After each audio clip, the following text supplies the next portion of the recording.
Okay, so I know how this is going to sound, but you have to hear me out. Can you really blame me for wanting a little chaos? For wanting to feel something other than the crushing comfort of stability? My boyfriend, well, ex-boyfriend now, I guess, Jonah, was perfect. And I don't mean that in a cute rom-com way. I mean disgustingly textbook perfect. He remembered my dad's favorite type of whiskey. He'd warm up my side of the bed before I got in. He never once left a wet towel on the floor. He organized our bookshelf by color, for God's sake. For 3 years, it was like living with a very sweet, very handsome robot programmed for my every need. And honestly, it was making me want to scream. You know that feeling when someone is so good, so reliable, that you just feel like wallpaper? Like you're a solved puzzle sitting on a shelf, gathering dust. That was me. I felt like he'd stopped trying to impress me because he already had me. So I came up with a plan. A stupid, stupid plan, I get that now. I told him we should open our relationship. I sold it to him wrapped in all the right buzzwords: emotional honesty, personal growth, transcending jealousy. God, I sounded like a self-help podcast. What a load of crap. The truth is, I just wanted an excuse to text Flynn. My ex, Flynn, was a beautiful, chaotic mess, a human firework. Texting him wasn't really about him. It was about feeling that jolt of validation, that little thrill of the chase again, and I wanted Jonah to see it. I wanted him to feel a flicker of panic, to realize he could actually lose me. It was just a game, a little nudge to wake him up. It wasn't supposed to be real, and at first, God, it worked even better than I imagined. Jonah just agreed. He didn't yell, he didn't get emotional. He just sat there on the couch after I finished my whole stupid, enlightened speech, his hands resting calmly on his knees. He looked at me with this unnervingly placid expression, like I was pitching him a business idea, not dropping a bomb on our life together. Okay, he said, his voice perfectly level. If this is what you think we need to do to be happy, then okay. The only rule is we have to be completely honest with each other, right? That's the foundation of this. My idiotic brain didn't register the way he clung to the rules as a red flag. I just heard the okay. I celebrated it as proof. See? I thought, he really doesn't care. He's so complacent he won't even fight for this. It wasn't a warning sign. To me, it was the green light I'd been waiting for, so I leaned into it. I started texting Flynn. A casual, hey, saw this and thought of you, with a link to some obscure band we both used to love. The reply came back in under a minute. That little buzz in my pocket felt like a jolt of electricity. It was pure, unadulterated validation, and God, it was addictive. I wasn't just Jonah's quiet, predictable girlfriend anymore. I was a woman with options, with a past, with intrigue. I made a point of being obvious about it, too. I'd be sitting next to Jonah on the couch, smiling down at my phone, and I'd say something like, "Oh, just talking to Flynn. He says hi." I was practically waving the phone in his face, begging him to get jealous. But he never did. He'd just glance up from his book, give me that same small, tight smile and say, "That's nice. As long as you're happy." It was maddening. It was like punching a pillow. Every calm reply just fueled my arrogance and made me push harder. I felt so powerful, so in control. I was the one pulling all the strings, directing this little play I'd created. He was just playing his part, the boring, stable boyfriend. I thought I was a genius. The pivot point wasn't some big, dramatic explosion. It was a Tuesday. A completely unremarkable, boring Tuesday that will now be forever burned into my memory. I was in the kitchen, scrolling through takeout options on my phone, half-heartedly trying to decide between pasta and ordering pizza. Jonah walked in from the bedroom, and the shift in the air was immediate. He wasn't in his usual after-work sweatpants and faded college t-shirt. He was wearing a dark, charcoal gray button-down shirt I'd never seen before, one that actually fit him perfectly across the shoulders, and dark-washed jeans that made him look taller somehow. Sharper, his hair was styled, not just combed, and he smelled incredible, like sandalwood and something else I couldn't place. "You look nice," I said, my voice coming out a little thin. I tried to sound casual, breezy, but my stomach did a weird, tight little flip. "Got plans?" "Yeah," he said, grabbing his keys from the ceramic bowl by the door. He didn't look at me at first, just focused on slipping his wallet into his back pocket. "I have a date. I won't be back for dinner." I think my brain just short-circuited. I literally stood there, my thumb hovering over the Domino's app, my mouth hanging slightly open. A date. A date. The word echoed in the sudden, ringing silence of the apartment. It felt foreign and sharp, a word that didn't belong in our home, in his mouth. It was a clinical, outside word. "Oh," I finally managed to say, forcing a laugh that sounded like a dying bird. "Oh, okay, wow, with who?" The question tumbled out before I could stop it, needy and pathetic. And that's when he turned and looked at me. Really looked at me. There was no anger in his eyes, no smugness, none of the triumphant, gotcha expression I would have worn. There was just a kind of calm clarity. He was just following the rules. My rules. "We agreed we didn't need to get into specifics, remember?" he said, his voice gentle but firm, which was somehow worse than if he'd yelled. "It's about giving each other space and trusting the process. Your words, not mine." He used my own bullshit against me.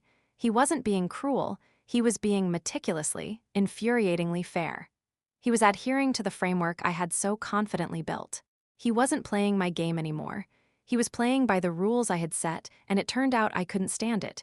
He gave a small, polite smile. "Have a good night," he said. As he walked out the door, closing it softly behind him, the silence he left behind was deafening. The phone felt impossibly heavy in my hand. For the first time, a cold, sharp spike of genuine panic pierced through my smug little bubble. This wasn't a game anymore. That Tuesday was the first crack in the dam, and after that, the whole thing just burst open. It started a spiral that I couldn't pull out of, a frantic, obsessive tailspin. His dates became a regular, sickening feature of our calendar. First, it was just that one Tuesday. Then it was a Friday a week later. Soon, it was every Tuesday and every other Thursday, marked on my mental calendar in blood-red ink. He never made a big deal out of it. There was no grand announcement. Just a quiet, "Hey, I'm heading out," or "Don't wait up for me tonight," and the soft, final click of the front door. My entire world reoriented itself around those evenings. The apartment, once a cozy sanctuary, felt huge and hostile when he was gone. Every creak of the floorboards was a potential footstep. Every car door slamming on the street below was his return. I became a full-blown psycho, the kind of woman I used to read about on internet forums and pity. I'd pick up his shirts from the hamper and smell them, burying my face in the fabric, searching for a trace of unfamiliar perfume. I'd check the passenger seat of his car for a stray hair, a forgotten earring, any clue at all. I tried to go through his phone one night while he was sleeping, my hands shaking so badly I could barely hold it. But it was locked with a new passcode. When I casually asked him about it the next morning, he just looked up from his coffee and said, "Privacy, right? That's part of the deal." Again, my own words, twisted into a perfect little knife. The man who used to tell me every mundane detail of his day, the annoying guy from accounting, the weird sandwich he had for lunch, was now a black box of secrets. He started dressing better all the time, not just for his nights out. He joined a gym, and his body, which I had known so intimately, started to change in subtle, firm ways. He bought new books by authors I'd never heard of and left them on the nightstand. It was like he was upgrading his entire life, meticulously and methodically, and I was the old, outdated software being left behind. The texting with Flynn? It stopped completely. I couldn't even remember the cheap thrill it had given me. That little buzz of validation was completely drowned out by the gnawing, acidic jealousy that consumed my every waking thought. I didn't care about some flirty text from my ex anymore. I cared that Jonah was out there, somewhere in the city, laughing with another woman, buying her a drink, maybe even touching her hand across the table.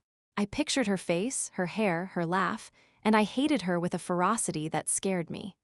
I tried to confront him, but it was like arguing with a brick wall made of my own hypocrisy.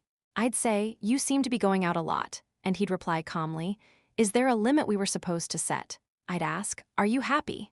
And he'd look at me with those clear, honest eyes and say, "I'm doing what we agreed to." "Are you?" He was flawless in his logic. He was doing everything right according to the rules. My rules. The game I'd invented to make him feel insecure was now my own personal torture chamber, and he was just the warden, calmly enforcing the regulations I wrote myself. I was losing my mind, and the worst part was, I had absolutely no one to blame but me. One Thursday night, After Jonah left smelling like expensive cologne and quiet confidence, I completely fell apart. I was sitting on the living room floor, staring at his empty space on the couch, and I just started sobbing. The ugly, gasping kind of crying where you can't breathe. I did the only thing I could think of. I called Kayla, my best friend. I expected her to do what she always does, tell me I'm right, that he's an asshole, and that we should order a pizza and watch trashy TV. He's out again, I wailed into the phone, the words thick with snot and self-pity. It's the third time this week, Kay. He has a whole other life. What if he's falling in love with someone? There was a long pause on the other end of the line. It was an uncomfortable silence, not the usual, "Oh, honey," she'd offer immediately. When she finally spoke, her voice was flat, stripped of all its usual sympathy. "I'm going to be honest with you," she said, and my stomach dropped. "What exactly did you expect to happen?" I sniffled, confused. "What do you mean?" I expected him to get scared. To realize he should appreciate me more, not actually do it. "Oh my God," Kayla sighed, and it was a sigh of pure, unadulterated exasperation. "Are you listening to yourself? You handed a good, loyal man a hall pass. You basically gift-wrapped an excuse for him to see other people because you were bored. You put a sign on his back that said, 'Go ahead, the door's open,' and now you're having a meltdown because he walked through it? This whole insane situation is your fault. You built this cage, and now you're pissed you're the one stuck inside. You didn't play a game, you played yourself." Every word was a slap in the face. She wasn't comforting me. She was holding up a giant, ugly mirror, and I hated what I saw. I was looking for an ally, someone to validate my victimhood, but she refused. She just laid out the cold, hard, logical truth. It was a truth I had been desperately avoiding, a truth that had been screaming at me from the other side of an empty dinner table for weeks. The call ended with a quiet, "I think you need to figure out what you really want," and the dial tone felt like a final judgment. Kayla's words rattled around in my head for the next 2 days. They were harsh, but they were true. I had played myself. The game was over, and I had lost spectacularly. I decided I had to end it, to confess everything and beg him to go back to the way things were. That Saturday, I waited for him to come home from the gym. I rehearsed my speech in my head 100 times. I'd be vulnerable, honest. I'd cry, but not in a manipulative way. When he walked in, flushed and healthy-looking, I just broke. "We need to stop," I blurted out, my voice trembling. "This whole open relationship thing, it was a mistake. It was a stupid, horrible mistake."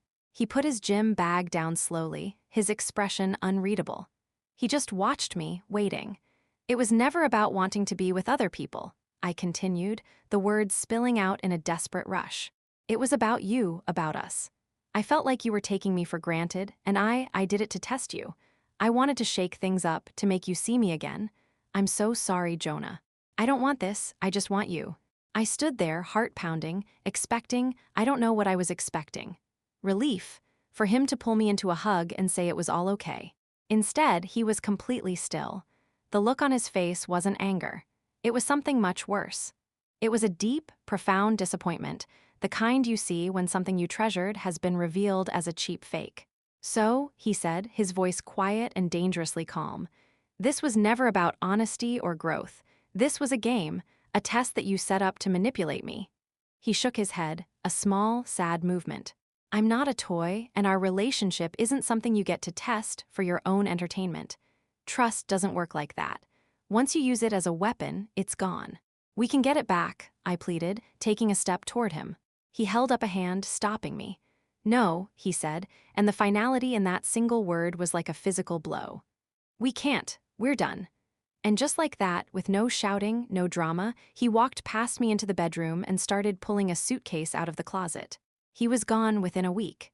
There was no drawn-out, dramatic breakup, just a quiet, efficient dismantling of the life we had built. He packed his things while I was at work, leaving behind the furniture we'd picked out together and taking only what was personally his. He didn't even leave a note. One day I came home to an apartment that was just mine. His toothbrush was gone from the holder. His side of the closet was a hollow space of empty hangers. He had blocked my number, blocked me on every social media platform. It was a clean, brutal amputation, the cold cutoff, and that's how I ended up here. It's 3 a.m., the city is silent, and I'm in hell. A special kind of hell that I built with my own two hands. My hell has a name, and her name is Amelia. I found her Instagram account through a tagged photo from one of Jonah's friends. It wasn't hard. I have become a world-class digital detective. Her page is a curated nightmare of everything I threw away. There are pictures of them hiking a trail Jonah always said he wanted to take me on. There's a photo of 2 tickets to a music festival he knew I would have hated but she apparently loves. And tonight's special feature. A picture of a perfectly arranged dinner for 2 on the balcony of what I assume is her apartment. You can't see his face, just his arm reaching for a wine glass. But I know that arm. I know the watch on his wrist. It's the one I bought him for our 2nd anniversary. Every post is a perfectly framed, beautifully filtered knife, twisting in the wound I carved into my own chest. I refresh the page, again and again, as if a different reality might load this time. But it never does. It's just her, living the life I was too stupid and arrogant to appreciate. I wanted a little chaos. Well, I got it.